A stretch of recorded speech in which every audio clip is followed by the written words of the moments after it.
हो चुके हैं। उनकी एंटी इनकम्बेंसी ने उनको फ्रस्ट्रेट कर दिया है, इरिटेट कर दिया है। पहले टेन्योर में लगा था कि उमर अब्दुल्ला साहब कोई अंग्रेज़ी बोलते हैं तो थोड़ा सा उनको लोगों को लगा बड़े काबिल है, लेकिन उनकी काबिलियत अब नज़र आ रही है। सिर्फ ट्वीट करना, कॉफ़ी बनाना, घूमना, जॉगिंग करना, साइकिलिंग करना, इसके अतिरिक्त आप मुझे बताओ उनकी काबिलियत तब रिफ्लेक्ट होती जब लोगों के काम का समाधान वो करते। कहीं पे वो काम का समाधान करते हुए नहीं दिख रहे। अब कहते हैं ज़मीन वापस दीजिए। आपके वालिदैन की प्रॉपर्टी है जम्मू कश्मीर की सरकार, ये ज़मीन महाराजा हरी सिंह की थी, और महाराजा हरी सिंह जो यहाँ के महाराजा भी रहे हैं, उन्होंने तो कभी ज़मीन आपसे वापस नहीं मांगी। उन्होंने तो कभी ज़मीन माता वैष्णो देवी श्राइन बोर्ड से वापस नहीं मांगी। तुम कब से जागीरदार बन गए इस ज़मीन के? आपको तो केवल चीफ मिनिस्टर बनाया था लोगों के समस्याएं समाधान करने के लिए। ये अगर देखा जाए तो महाराजा की ये प्रॉपर्टी थी कभी। थैंक यू सर, किस तरह से देखते हैं जो जेके एस्पिरेंट्स का इशू चल रहा है जिसमें सीएम साहब और एक विवाद खड़ा हो गया है, कैसे आप देखते हैं?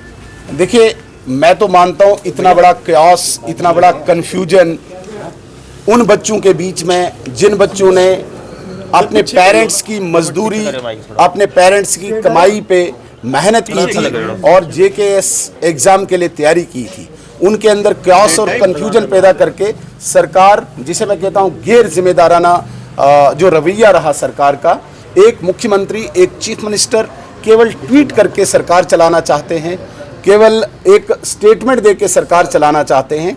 अगर इस प्रकार से स्टेट चलती है तो मुझे तो बड़ी विडंबना लग रही है। फिर मुझे तो बड़ा आश्चर्य हो रहा है कि ऐसे सरकारें चलती है। चीफ मिनिस्टर आपको बनाया गया और आप एक ट्वीट करके अपनी जिम्मेदारी से भाग रहे हैं। किस लिए बनाया था? सरकार ने समस्याओं का समाधान करना होता है। और आज जिस प्रकार से जेके एस्पायरेंट्स के साथ खिलवाड़ किया गया, उनके भविष्य के साथ, उनके मैं कहता हूं कि इच्छाओं, कामनाओं और उनकी उमंगों को तार किया गया, ये कभी भी माफ़ करने वाली बात नहीं हो सकती है।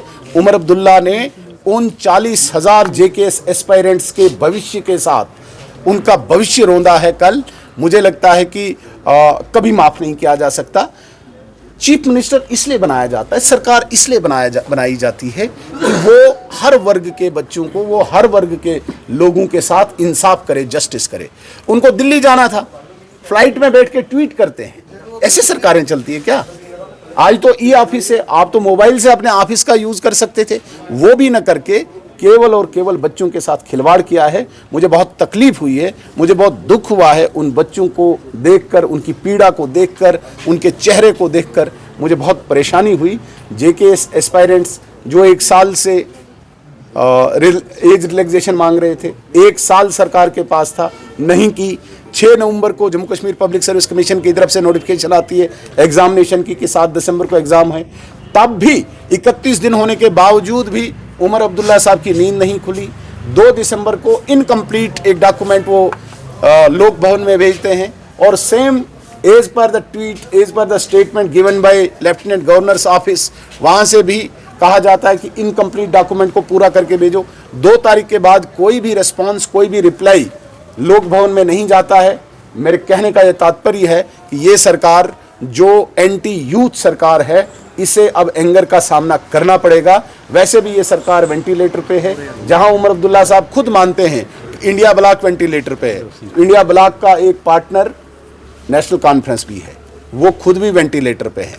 अब ये लाइफ सपोर्ट इनको कब तक है वो वक्त बताएगा। सर, दूसरा फ्लाइट्स भी कैंसिल चल रही हैं, देश में पूरी तरह से इंडिगो को लेकर परेशानी चल रही है, तो क्या लगता है कि इसको लेकर किस तरह से समाधान? देखिए, जो भी मंत्रालय है हमारा, जो नागरिक उड्डयन मंत्रालय है, उसने बहुत सीरियस कॉग्निजेंस लिया है। आज सुबह भी मैं न्यूज़पेपर देख रहा था, आज सुबह भी मैं सोशल मीडिया के माध्यम से देख रहा था, बड़ी सख्ती से आज, हालांकि वो जो प्राइवेट कंपनी जिसकी ये फ़्लाइट्स को रद्द किया गया है, उसके सीईओ ने भी आज कोई स्टेटमेंट दिया है। बाय टुडे इवनिंग ये कहा गया है कि जितनी भी रद्द फ्लाइटें हैं, उनकी सीट्स पर जो भी एक्सपेंडिचर हुआ है वो वापस किया जाए और इसको स्मूथ किया जाना चाहिए।